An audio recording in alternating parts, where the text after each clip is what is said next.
Imagine this. It's 11 o'clock at night in New York City. Rain is falling on the streets. The lights of the tall buildings are reflecting on the wet road. A yellow taxi stops in front of a small apartment building. Inside that taxi sits a man wearing an old brown jacket, a worn-out cap, and tired eyes. His hands are rough. His voice is quiet. To anyone who gets in his car, he looks like just another taxi driver, working late to pay his bills. But here is the truth that nobody in that city knows. That man is not poor. He is not struggling. He is not just a driver. That man owns more money than most people will ever see in 10 lifetimes. He owns buildings, companies, and bank accounts worth billions of dollars. So why is a billionaire driving a taxi at midnight, picking up strangers for $12 a ride? What is he searching for? What is he running from? And what did he discover in that taxi that changed his life forever? Stay with me, because this story is not just about money. It is about truth, about human nature, and about a lesson that every single one of us needs to hear. This is the story of the billionaire who became a taxi driver. Before we begin, if you enjoy real, powerful, life-changing stories like this one, make sure to subscribe, because we bring you a new story every single week. Now let's begin. Every great story starts with a problem. And this man's problem was not about having too little. His problem was about having too much, and not knowing if any of it was real. Let's call him Richard. That is not his real name, because he never wanted the world to know this story while he was still living it. But every detail you are about to hear is inspired by real events that happened to real self-made billionaires in America. Richard grew up in a small town in Ohio. His father worked in a factory. His mother cleaned houses for other families to bring in extra income. They did not have much. Some nights, dinner was just bread and soup, shared between 5 people. But Richard had one thing that money cannot buy: hunger. Not hunger for food, but hunger to build something. As a teenager, he sold newspapers on the street corner before school. In college, he started a small delivery service using his father's old truck. That small idea, 20 years later, became one of the largest logistics and technology companies in the United States. By the time Richard turned 45, he was worth over $3 billion. He had it all. A mansion with 14 bedrooms. A private jet. 5 luxury cars parked in a garage he rarely visited. A team of assistants who handled every detail of his life, from his meetings to his meals. From the outside, Richard's life looked perfect. Magazines called him the American Dream. Business schools studied his success. Young entrepreneurs wanted to be just like him. But here is what nobody saw. Richard could not remember the last time someone spoke to him honestly. Every person around him wanted something. His employees smiled at him, but only because he signed their paychecks. His business partners praised his ideas, but only in front of him. Behind closed doors, he often wondered, were they really impressed with him, or just afraid of losing their jobs? Even worse, people who called themselves his friends often had one hand extended for a handshake and the other hand reaching for his wallet. Old classmates suddenly reappeared in his life needing just a small loan. Distant relatives he had not spoken to in years began sending him messages, congratulating him on his success, right before asking for money. Richard started to feel something dangerous. He started to feel alone in a crowd of people. One night, sitting in his enormous empty living room, staring at a glass of wine he did not even want, Richard asked himself a question that would change everything. Does anyone in my life see me as a person? Or do they only see me as a bank account? He could not answer that question. And that terrified him more than any business failure ever could. So Richard made a decision. A decision that his advisors would have called insane. A decision that, if word got out, could have shocked the entire business world. He decided he was going to disappear. Not forever. Not permanently. But long enough to find an answer to his question. He was going to become someone else. Someone with no name, no fortune, and no reputation. He was going to become a taxi driver in his own city, invisible among millions of people, and he was going to watch the world with fresh eyes. Now you might be wondering, how does a billionaire simply become a taxi driver? Doesn't someone recognize him? Doesn't his company need him? Let's break this down, because the planning behind this decision is almost as interesting as the story itself. First, Richard was not a famous face. Unlike some business owners who appear in television interviews every week, Richard had always avoided media attention. He preferred to let his company speak through its work, not through his image. Very few photographs of him existed online, and most of them were outdated, from company reports years earlier. This meant that in real life, walking through a busy American city, almost nobody would recognize him. He was rich, but he was not famous, in the way a movie star or a singer is famous. This single detail made his entire plan possible. Second, he prepared his company for his absence. Richard did not just disappear without a plan. He was, after all, still a brilliant businessman.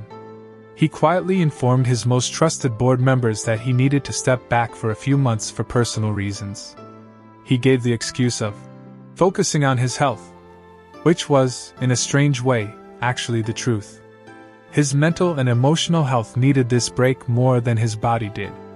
His executive team was fully capable of running daily operations, and Richard made sure every major decision could wait until his return. Third, he transformed his appearance completely. Richard let his hair grow out and turn back to its natural gray, instead of the styled, dyed look his image consultants normally gave him. He grew a rough beard. He stopped wearing his expensive tailored suits and instead bought simple clothes from ordinary stores. Plain jeans, plain shirts, a worn jacket he found secondhand. He even practiced changing his posture, walking with the slightly tired slouch of a man who works long hours, instead of the confident, straight-backed walk of a CEO who owns the room he enters. Fourth, and most importantly, he needed a taxi. Richard could not simply show up at a taxi company and say, "Hi, I'm a secret billionaire, can I borrow a car?" Instead, he did something clever. Through a private investigator he trusted completely, he purchased an old, independently owned taxi license and vehicle from a driver who was retiring after 30 years on the job. He paid in cash, used a different name on the paperwork through a private business entity, and told absolutely nobody except his lawyer and one loyal assistant. From that point on, Richard the billionaire temporarily ceased to exist. In his place was a man named Frank. Frank was 52 years old. Frank drove the night shift, from 6 in the evening until 4 in the morning. Frank lived, according to the story he told himself and others, in a small rented apartment above a laundromat. Frank had no billions. Frank had a taxi, a cab, and $12 for a short ride across town. For the first time in over 20 years, Richard was going to experience the world the way most Americans experience it, without power, without special treatment, and without anyone knowing his name. He started his first shift on a rainy Tuesday night in October. This is where the real story begins. Over the following months, Frank the taxi driver picked up hundreds of passengers. But 5 encounters changed him forever. Let's go through them, one by one. The first passenger, the tired nurse. On his very first night, Frank picked up a young woman standing outside a hospital, still wearing her blue nursing scrubs under a coat. It was nearly midnight. Rain poured down as she climbed into the back seat, exhausted, her eyes half closed. "Long day?" Frank asked, nervous, because this was his very first conversation as a normal person in years. 16 hours, she said with a tired laugh. "I work double shifts 3 times a week. My son is with his grandmother tonight." As they drove, she talked, not because Frank asked many questions, but because sometimes people simply need someone to listen. She told him about her son, about her dream of becoming a nurse practitioner one day, about how tired she was but how she loved helping her patients. When they arrived at her building, she reached into her purse and counted out crumpled dollar bills carefully. She was clearly counting every single one.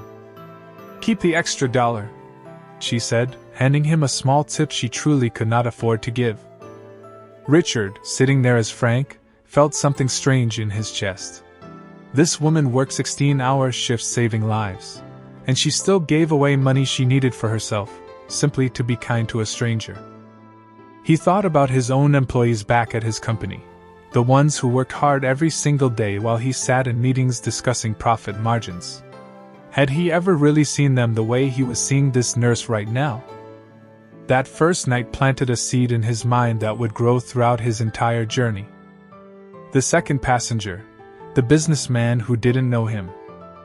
A few weeks later, something almost unbelievable happened. Frank picked up a well-dressed man outside a hotel, heading to the airport. The man was on his phone the entire ride, talking loudly about a big investment opportunity and a billion-dollar company he wanted to partner with. Frank froze in his seat. The businessman was talking about Richard's own company. That Richard guy is a genius, but honestly, who even is he? Nobody's ever met him at these industry events. Kind of strange, right? The man said into his phone, laughing. Frank, gripping the steering wheel, almost said something. He almost revealed himself right there in the car. But he stayed silent, and instead, he listened. The businessman went on to say things about Richard's company that were completely wrong. Guesses, rumors, exaggerations. He spoke about Richard as if he were simply a name on a contract, not a real human being who had built something from nothing. When they reached the airport, the businessman got out without even saying, "Thank you," his eyes still glued to his phone screen. That ride taught Richard something powerful. Even people who depend on you, who talk about you, who make deals using your name, may never actually see you as a real person. To them, you are simply a name attached to money. The third passenger, the little girl and her grandfather. One of the most emotional nights happened in December, close to the holidays. An elderly man flagged down Frank's taxi outside a small grocery store.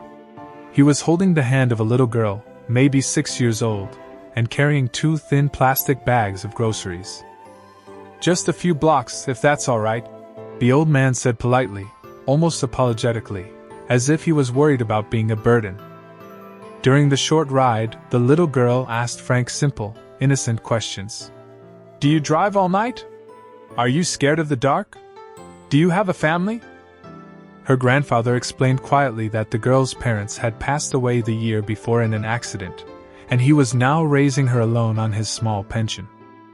When they reached their apartment, the old man carefully counted his money, clearly making sure he had exactly enough, with barely anything left over. Frank looked at the meter. It read $8.50.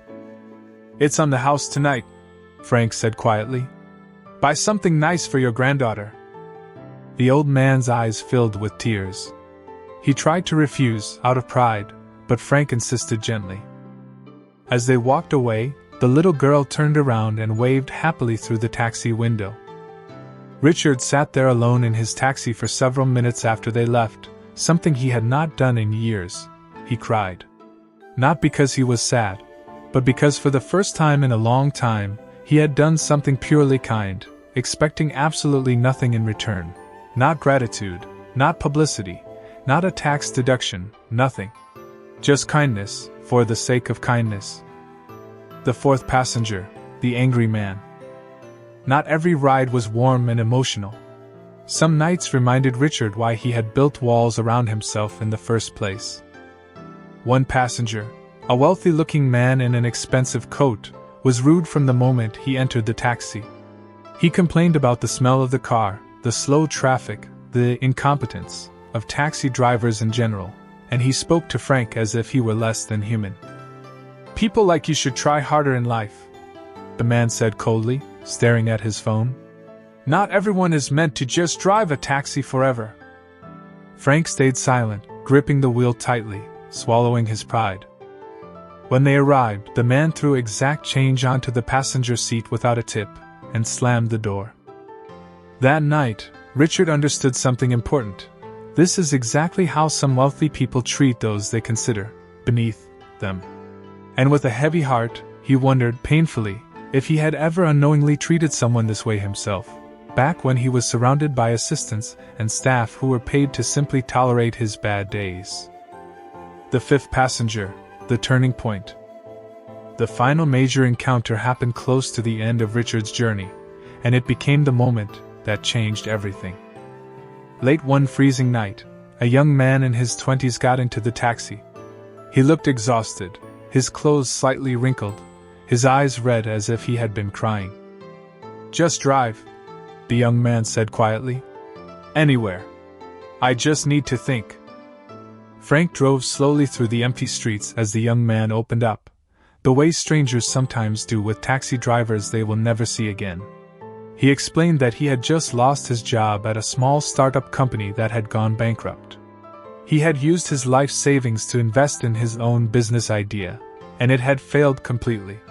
He felt like a failure. He didn't know how he would pay his rent that month.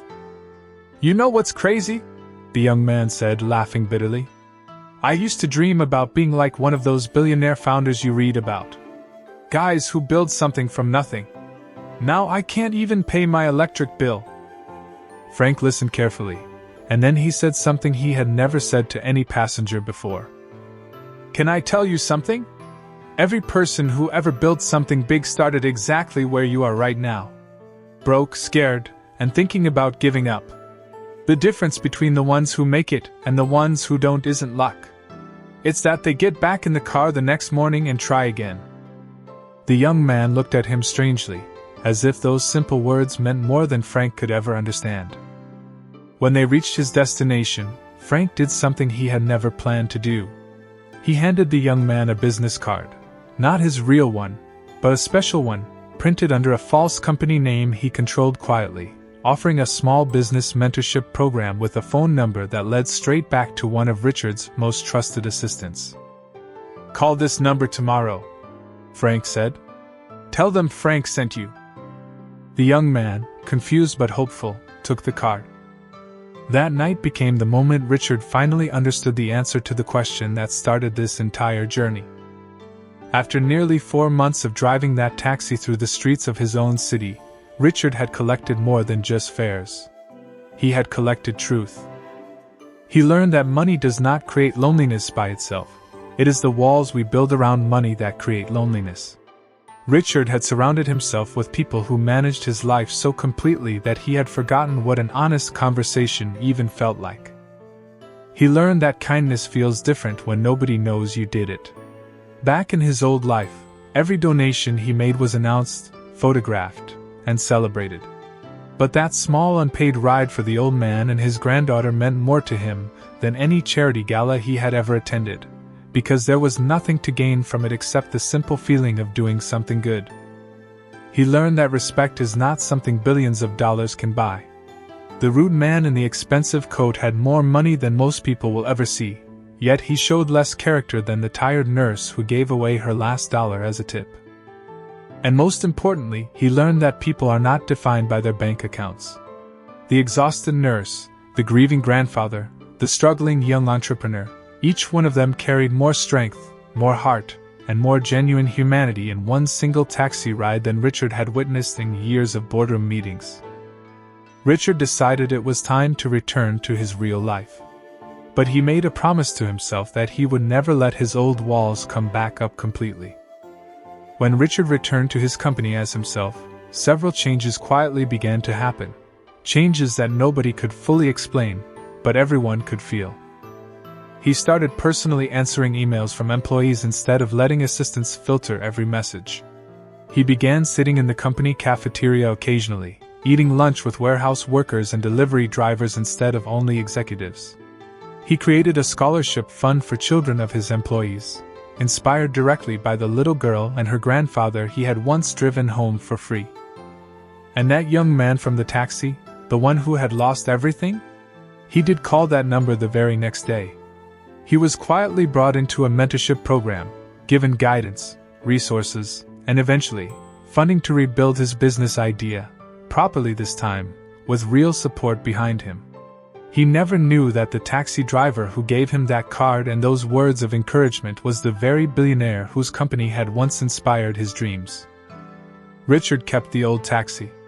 He parked it quietly in his garage, and on certain difficult nights, when the pressure of running a massive company became too heavy, he would put on that old jacket and drive through the city for just an hour or two, not for money, not for a lesson anymore, but simply to remember who he really was underneath all the wealth. So, what can we really take from Richard's story? Money can build empires, but it cannot build genuine human connection. Success can bring comfort, but it cannot replace honesty. And no matter how much a person achieves, the truest measure of their character is revealed in the moments when nobody is watching and nobody knows their name. Richard didn't need to become a taxi driver to become successful. He was already successful. He needed to become a taxi driver to remember how to become human again. And maybe in our own lives, we don't need to disguise ourselves and drive a taxi to learn this lesson. Maybe we simply need to slow down, listen more carefully to the people around us, and treat every single person we meet, rich or poor, powerful or struggling, with the same respect and kindness Richard learned to give in that old yellow taxi. Because in the end, the richest people in the world are not always the ones with the most money. Sometimes, they are the ones who finally learn what truly matters. So let's bring it all together. This was the story of a billionaire who left behind his mansion, his private jet, and his empire, just to sit behind the wheel of an old taxi and rediscover the truth about people, kindness, and himself. He learned that real wealth isn't measured in dollars, but in honesty, humility, and human connection. If this story touched your heart today, remember this simple truth: no matter where you are in life right now, whether you're struggling like that young entrepreneur, working tirelessly like that nurse, or simply searching for meaning like Richard, your value as a person was never about how much you own. It's about who you choose to be when nobody is watching.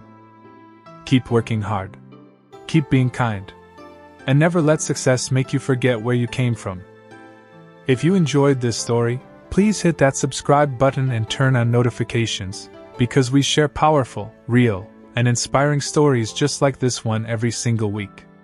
Drop a comment below and tell us, if you were in Richard's shoes, would you have done the same thing? Thank you so much for watching until the end. Take care of yourself, and I'll see you in the next story.